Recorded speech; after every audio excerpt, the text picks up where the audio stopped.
Good morning! Magsabaw po ako ngayon ng isda, mga kaukay. Ito pong ilalagay ko. Lalagyan ko siya ng gulay para po masustansya. Yan pong ulam namin ngayon. Yan. Magsasabaw po ako. Yan. Yan po.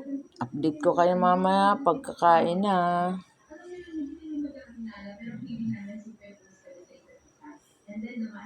Yan po.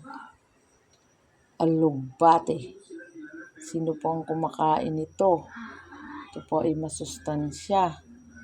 Sa mga masasakit na ang tuhod. Yan. Yan po yan. Maganda po yan. Happy watching. Ingat tayong lahat.